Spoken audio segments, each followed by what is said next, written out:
Alasan babi itu haram bukan karena kotor, bukan karena bawa penyakit, tapi karena jadi gini ceritanya. Di Timur Tengah sana kan tandus dan gersang ya, wilayah kering sehingga air tuh jadi komoditi yang langka dan berharga. Nah, sebagai hewan ternak, babi itu mengkonsumsi air lebih banyak dari manusia. Nah, ini kenapa beternak babi dan mengkonsumsi babi jadi perilaku yang gak etis. Udah tahu air langka, ini malah melihara babi, bikin manusia dan babi rebutan sumber daya air. Kayak, ente kok melihara babi ya, akhi? Kita di sini semua susah air, ente malah melihara babi. Kamu ini berdosa banget, gitulah. Kira-kira mungkin gitu ya. Dan this moral dikristalkan jadi ajaran agama gitu. Agama Yahudi, Islam, dan Nasrani pada waktu itu. Jadi punya produk hukum makan babi itu berdosa banget. Megangnya aja najis. Loh, kalau alasannya defisit air sama Indonesia jadi nggak relevan dong. Kita kan punya banyak air. Kita punya banyak wilayah perairan. Pakai sering banjir segala pula. Nah, apa karena hukum gak boleh makan babi ini sudah dibakukan di kitab suci, itu berarti hukumnya mesti berlaku selamanya bagaimanapun konteksnya dan dimanapun kita berada. Aku mau ngajakin teman-teman untuk memikirkan ulang tentang nilai-nilai sosial, norma, budaya, agama, dan kepercayaan yang mungkin kita biasanya disuruh terima-terima aja. Nah, di sini kita pertanyakan ulang. Di episode kali ini aku mau bahas suatu hewan anti label halal nih. Karena kalau ada suatu makanan yang ada kandungan hewan ini sedikit aja, sedikit apapun, pasti nggak akan tembus dapat label halal. Saking haramnya ini hewan, kalau kita kesel tuh kita nyebut tuh nama hewan itu, babi gitu. Nggak boleh ngomong kasar ya. Saking haramnya lagi, biasanya nih para pendosa menempatkan makan babi itu di hierarki dosa paling atas. Minum alkohol? Iya. Berzina? Iya. Babi? Oh enggak, babi haram. Nah, di Quran dan di riwayat Nabi, gak ada penjelasan yang eksplisit dan rasional tentang kenapa babi itu haram. Ya pokoknya haram weh. Nah, di kitab-kitab fikih juga gak dijelasin kenapa. Ya pokoknya di teksnya haram mutlak, ya udah hukumnya haram, gak ada lagi ruang perdebatan. Teksnya itu ada di Al-Baqarah ayat 103. Bunyinya, innama harrama alaikumul maitata waddama walahmal khinzir wa ma uhilla bihi li ghairillah. Artinya sesungguhnya haram buat kamu makan bangkai, darah, daging babi, dan daging ternak yang disembelih selain dengan nama Allah. Nah, di ayat ini kata daging babi disejajarin nih sama bangkai dan darah. Iya, kayak separah itu. Di Quran ada 4 ayat yang mengharamkan babi yang kurang lebih maknanya kayak yang tadi ya. Terus biasanya di akhir ayatnya tuh dikasih disclaimer kalau darurat nggak apa-apa makan babi. Dalam Islam, babi selain haram dimakan, babi juga najis untuk disentuh. Artinya kalau kesentuh harus cuci tangan. Cuci tangannya harus 7 kali plus pakai sabun karena babi masuk kategori najis berat. Klasifikasi najis nih ada 3 dan babi masuk ke kategori najis berat. Yang 2 lainnya tuh sedang dan ringan. Yang masuk kategori najis berat itu anjing sama babi. Padahal darah, nanah, kotoran hewan dan manusia itu masuk ke kategori najis sedang. Loh, kok bisa ya anjing dan babi najisnya spesial gitu. Nah, kayaknya mengenai najisnya babi akan kubahas kapan-kapan ya. Sekalian kalau nanti aku bahas anjing. Intinya babi itu selain gak boleh dimakan, gak boleh dipegang juga. Boleh sih dipegang, tapi ya harus cuci tangan yang banyak. Sekarang kembali lagi ke alasan kenapa gak boleh maem babi. Biasanya kalau ada pertanyaan nih, kenapa sih gak boleh makan babi? Kenapa sih babi haram? Biasanya kita dikasih penjelasan itu dengan alasan kesehatan. Oh, soalnya babi itu kotor, bawa penyakit, soalnya ada cacing-cacing gitu. Sebelum Renaissance, emang alasan yang populer untuk merasionalisasi keharaman babi itu dengan ngejudge kalau babi itu kotor. Kandangnya kotor, terus makannya juga makan kotoran. Nah, the thing is, babi doang nih yang dijudge kayak gini. Sapi, kambing, ayam, kalau lapar juga kan makan kotoran. Kebersihan kandang ya tergantung peternaknya lah ya, rajin bebersih nggak. Terus lele juga kan terkenal suka makan kotoran ya. Tapi kekotoran hewan-hewan lain selain babi ini nggak bikin mereka dijudge haram dan najis. Terus serangga itu kan halal ya. Padahal kan jorok juga gitu. Nah, kita diskriminatif nggak sih ini sama babi? Nah, sampai sini kita jadi mikir, loh berarti haram itu bukan karena kotor ya. Karena banyak hewan lain yang kotor, tapi halal. Pada abad 12 ada nih seorang Yahudi yang merupakan filsuf, sekaligus tabib kerajaan Maroko dan Mesir, dan dia juga seorang ahli tafsir Torah abad pertengahan. Namanya Maimonides atau nama Arabnya itu Musa bin Maimun. Dia orang pertama yang merasionalisasikan keharaman babi dengan pendekatan ilmu kesehatan. Katanya makan babi itu risiko kena penyakitnya tinggi. Jadi babi itu berpotensi bawa penyakit cacing pita dan keluron. Cuman masalahnya sapi juga karier cacing pita. Terus sapi, kambing, domba juga merupakan vektor keluron. Malahan sapi, kambing, domba itu bisa bawa penyakit antraks. Antraks itu lebih berbahaya, lebih menular, dan lebih mematikan. Sementara babi nggak bawa antraks. Nah kalau gitu risiko penyakit yang dibawa babi jadi nggak lebih bahaya dari yang dibawa sapi, kambing, domba dong. Sampai sini ternyata bukan karena penyakit juga nih. Karena ada hewan lain yang lebih berpotensi bikin kita terpapar penyakit yang lebih parah dari babi, tapi halal. Nah terus kenapa nih? Jadi dulu tahun 7000 sampai 2000-an sebelum Masehi, beternak babi itu pernah populer banget di tanah Palestina. Praktik peternakan babi ini berdampak panjangnya itu jadi ngabis-ngabisin lahan buat beternak, ngabis-ngabisin lahan pertanian buat pakan babi, sama ngabisin suplai air. Nah kondisi kayak gini bikin babi jadi langka karena perawatannya mahal. Jadi dulu babi tuh jadi makanan mewah dan mahal gitu karena ngerawatnya ribet. Udah gitu juga jadi rebutan resource nih sama manusia. Lama-lama makan babi mulai jadi tabu nih. Praktik peternakannya dinilai nggak etis dalam konteks lingkungan setempat, tapi demand-nya masih ada.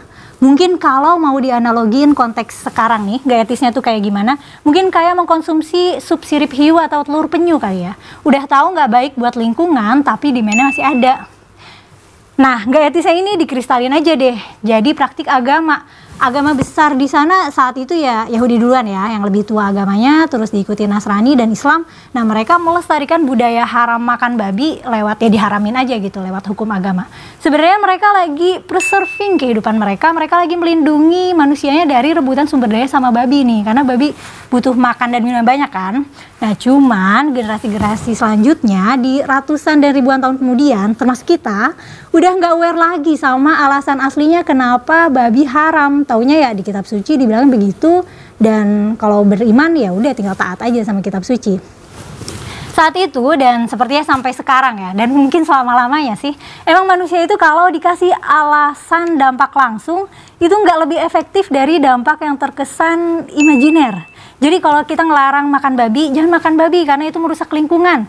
Nah itu nggak lebih didengar daripada kita jangan makan babi nanti masuk neraka. Nah kayak metode kayak gini tuh masih populer dan efektif sampai sekarang. Misalnya ngajak berkurban, caranya caranya bukan dengan cara ayo berkurban supaya tetanggamu tidak kelaparan gitu. Tapi caranya ayo berkurban supaya dibangunkan istana di surga. Gitu.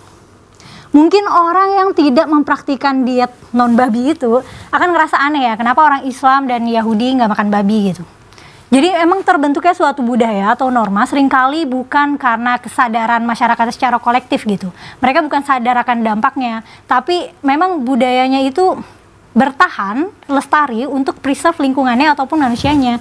Meskipun dari permukaannya tuh kok kayak aneh gitu, kok di sana budaya begitu sih gitu. Nah, munculnya budaya itu berkaitan erat sama keadaan geografis, iklim, dan lingkungan. Pola budaya kayak gini tuh istilahnya namanya environmental determinism. Jadi kayak seolah perilaku manusianya tuh di-drive oleh lingkungannya gimana supaya mereka bertahan hidup lebih baik. Dalam konteks makan babi Timur Tengah ya makan babi sekalian aja diharamin total supaya manusianya nggak perlu rebutan lahan, makanan, dan air sama babi-babinya. Mengenai pemanfaatan babi selain untuk pangan, ada perdebatan ulama sih. Ada yang bilang kalau haram memanfaatkan babi untuk apapun. Ada juga yang bilang nggak apa-apa kulitnya dimanfaatin jadi karpet misalnya asal udah dibersihin, ya gitu sih. Nah setelah tahu konteksnya begitu nih, perihal haram makan babi. Menurut kamu masih relevan nggak jadinya keharaman makan babi? Atau ya kalau hukumnya sudah dibakukan kitab suci, berarti harus dipraktikkan selama-lamanya? Coba tulis pendapat kamu di kolom komentar ya. Sekalian kalau ada masukan untuk topik pembahasan juga boleh komen sekalian ya. Like dan share video ini, terus subscribe juga ya supaya aku tambah rajin konten. Aku Mela mohon pamit, makasih udah nonton sampai selesai. Sampai ketemu lagi, dadah. Nah, makanya seusia kamu itulah aku mulai mempertanyakan hidup ini, betul nggak? Mulai mencari tahu hidup ini, betul? Betul. Mulai kan kalau kita sudah 20-an, pikiran kita sudah lebih matang. Paling nggak kita sudah ada yang bekerja, ada yang kuliah, ya nggak? Iya. Kerja, kuliah. Pikiran kita sudah bisa nalar secara logika. Untuk apa hidup ini? Pertama aku berpikir, kenapa ya aku bisa ada di dunia yang penuh dengan kesulitan ini? Kalau aku Waduh, cuma dilahirkan untuk hidup susah itu untuk apa gitu loh. Ngerti nggak maksudku? ngerti. Kenapa aku dilahirkan di dunia? Kalau Tuhan itu baik, seperti kata orang-orang agama itu, kenapa aku dilahirkan tuh susah gitu loh. Kok aku tidak dilahirkan seperti anaknya Pangeran Charles itu. Lahir sudah jadi miliarder, nggak perlu susah-susah aku cari uang, nggak perlu susah-susah aku cari makan. Itu dulu pertanyaan aku. Nah, ternyata agama tidak bisa menjawab itu. Hanya Alkitab firman Tuhan yang bisa menjawab itu. Baru aku tahu dari mana asalnya semua kesusahan di dunia ini. Dari mana akarnya kenapa aku ini, kenapa orang itu suka jahat sama aku, suka tipu aku, suka bohong, suka fitnah aku. Aku baru tahu itu. Aku baru tahu dari mana asalnya kenapa ada kematian, kenapa ada sakit penyakit. Baru aku tahu ketika aku baca Alkitab ternyata Tuhan itu baik. Rencananya buat aku bukan rencana kecelakaan, tapi rancangan yang penuh kebaikan, masa depan yang penuh pengharapan. Ternyata Tuhan itu baik. Tapi akibat dosa kita, akibat kita tidak taat kepada firman Tuhan, akibat dosa manusia pertama, Adam yang pertamalah, maka dikatakan Alkitab berkata gini, upah dosa ialah maut. Kenapa kita mati? Karena kita statusnya adalah orang berdosa. Baru aku tahu. Nah, statusku sebagai budak dosa, Alkitab berkata barang siapa berbuat dosa, dia adalah budak dosa. Dan Alkitab berkata semua anak-anak Adam telah kehilangan kemuliaan Allah. Semua anak-anak Adam harus mengalami kematian. Karena status kita adalah orang berdosa. Nah, Alkitab mengatakan barang siapa menerima Yesus sebagai Tuhan dan Juru Selamat, maka statusku itu diubah dari orang berdosa menjadi anak-anak Allah. Baru aku tahu kalau aku ini anak Allah. Baru aku tahu kalau Allah itu begitu mengasihi aku sehingga aku bisa memanggil dia Bapa. Dulu kalau aku disuruh pertama kali waktu Kristen itu aku disuruh berdoa nggak bisa berdoa aku. Gimana caranya tuh berdoa? Berarti dulu kakaknya Islam ah? Oh enggak, aku bukan Islam. Pernah sembahyang ya? Aku turut-turut saja. Jadi waktu kecil itu karena tetanggaku ada yang Islam, aku ngaji hafal-hafal dikit karena dengar-dengar. Nah, Berarti aku ke masjid, aku sholat. Ya ikut-ikut aja. Kita nggak pernah dipaksa harus ke gereja. Orang tua aku nggak pernah ke gereja. Tuh, orang tuaku bertobat setelah aku bertobat. Setelah aku bertobat, baru orang tuaku juga mendengar suara Tuhan karena satu dua hal mengalami kecelakaan yang hampir mati pada waktu itu. Lalu ibuku bertobat. Itu setelah aku bertobat. Ya banyak hal lah naik turunnya hidup ini. Nah, keluargaku ya macam-macam. Ada yang agamanya pun tak jelas, tidak beragama. Ada yang pakai paham apa tuh yang dari India itu. Ya, ada yang Muslim, saudaraku. Nah, macam-macam. Nah, tapi yang Muslim saudaraku sekarang udah masuk di Kristen, udah dibaptis. Tahun udah berapa semua? ya? Nggak semua. Hanya beberapa aja yang dari Muslim dia dulu, sekarang udah dibaptis gitu. Dia, suaminya, dan anaknya. Itu. Karena aku terus bersaksi sama dia. Kutanya lah dia, kok kalau sholat itu kau tahu artinya nggak? Baca-baca bahasa Arab itu nggak tahu lah katanya. Kau ngaji kau tahu sembahyang artinya nggak tahu katanya. Baca-baca bahasa Arab apalagi dia jarang ngaji. Terus kulihat dia puasa, aku puasa makan, gue bilang. Iya lapar katanya. Kok puasa makan, gue bilang. Lapar katanya. Kalau orang Kristen ada puasa nggak? Ada, orang Kristen ada puasa. Ada, cuma apa yang nggak bisa dimakan? Nggak bisa dimakan semua kan? Orang Kristen kalau puasa bukan pindah jam makan. Jadi bukan kita puasa lapar pagi terus makan terus nanti sore kita banyak makanan nih, ada rendang lah, ada lontong sayur lah, ada apa namanya? Pizza lah, ada apa pula. Gak begitu cara puasa orang Kristen. Puasa betul-betul puasa. Gak boleh makan enak-enak. Misalnya Oh, kamu nggak boleh. komitmen puasa selama 40 hari gitu ya. Atau 30 hari. Atau puasa seminggu. Puasa macam-macam. Puasa ada 3 hari 3 malam tak makan minum. Lah, aku dulu pernah melakukan itu 3 hari 3 malam tidak makan dan tidak minum. Hanya perjamuan kudus saja. Ya, Tidak makan, tidak minum itu. tidak makan tidak minum 3 hari. Yesus pun berpuasa begitu. Yesus tuh puasanya 40 hari 40 malam, tidak makan tidak minum. Wah, hai komen enggak diabut, enggak kenal. Iya, jadi Yesus kalau puasa tuh Gron, bukan Yesus puasa pagi, sorenya dia makan rendang Gron. Tidak Gron, itu bukan puasa namanya, pindah jam makan Gron. Ya, kulihat kalau orang muslim tuh puasa, buka puasa. Ada mendoan, ada pisang goreng, ada takjil, ada kolak, ada rendang, ada lontong sayur. Makanya harga makanan kalau bulan puasa bukannya turun, makin naik. Karena apa? Makin Orang naik. malah banyak makan. Betul nggak, Gron?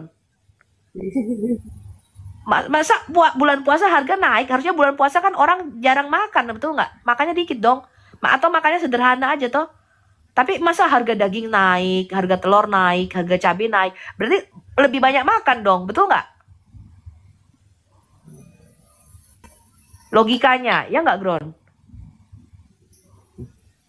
Masa harga daging naik waktu bulan puasa, harusnya turun dong.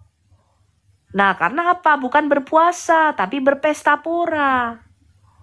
Nah, Tuhan Yesus, Musa waktu puasa, nggak begitu caranya. Musa waktu puasa bukan puasa, sorenya dia makan gulai kambing. Enggak. Berpuasa itu betul-betul merendahkan diri kita di hadapan Tuhan. Berpuasa itu betul-betul membatasi diri kita dalam hal makanan. Ada yang berpuasa makan sayur aja, sederhana, nggak boleh makan daging-daging, Gron. Namanya itu puasa. Ada. Aku pernah Iya, lihat bos aku di India. Pantang, makan sederhana, Gron. Makanannya nasi saja dengan sayur. Sederhana, Gron. Betul? Kan kita berpuasa, Gron. Enak juga puasa gitu. Iya, bukan pindah jam makan, Gron. Nah, itu namanya puasa. Kalau Musa, Elia, dan Tuhan Yesus puasa itu dia 40 hari 40 malam. Tidak makan dan tidak minum. Gitu. Jadi Tuhan Yesus puasa itu sorenya tidak makan gulai sapi. Itu baru puasa. Betul-betul dia mematikan daging ini untuk mendekatkan diri kepada Tuhan. Gitu, Gron. Itu baru puasa, Gron. Itu puasa yang sebenarnya.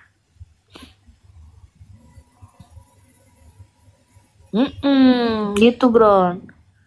Makanya ketika dicobai iblis mental sama Tuhan Yesus. Itu baru Gron. Baru keren dia. Puasa 40 hari 40 malam. Ketika iblis datang, mental dia langsung. Tak mempan iblis sama Tuhan Yesus. Tak mempan dicobai Tuhan Yesus. Gitu, Gron.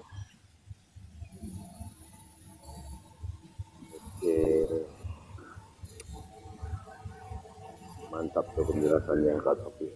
Ada tamu dulu nih, kita sapa dulu. Ada Bu Sumihar. Bu Sumihar, selamat pagi. Selamat pagi Bu Sumihar. Pagi jam berapa di sono? Jam 3. Jam 3 pagi? Iya. Oh, sholat tahajud ini. Kak Sofia, saya udah dulu ya, mau tidur. Siap, Bang Gron. Dekat Jam mana 3 lewat. joglonya? Assalamualaikum. Dekat mana joglo? Joglo mana, Bang? Salam. Masih rame sekali Komal ini jam 3 pagi. Iya. Ngalah-ngalahin warteg. Dokter Sumihar.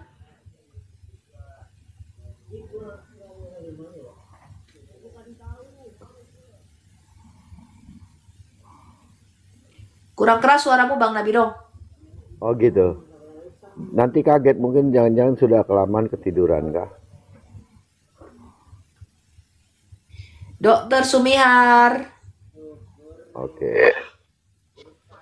Dokter hewan. Oh iya. Selamat Banyak kan dokter nih. Natal Elia. Dokter pagi-pagi sudah Meron, selamat Natal. Selamat Natal semuanya, selamat Natal. Ini salah pencet ini mau izin turun. Nah, salah pencet ini. Udah. Oh iya, siap, salah siap. pencet. Gak apa-apa lah Pak. Oke. Salah pencet. Iya, salah pencet tadi. Tadi cuma ngecek doang. Siapa yang minta? Oke ya, mau istirahat dulu Nggak Ibu. apa-apa, Bang. Iya, istirahat Bang ya. Terima kasih ya. Terima kasih, Shalom. Shalom.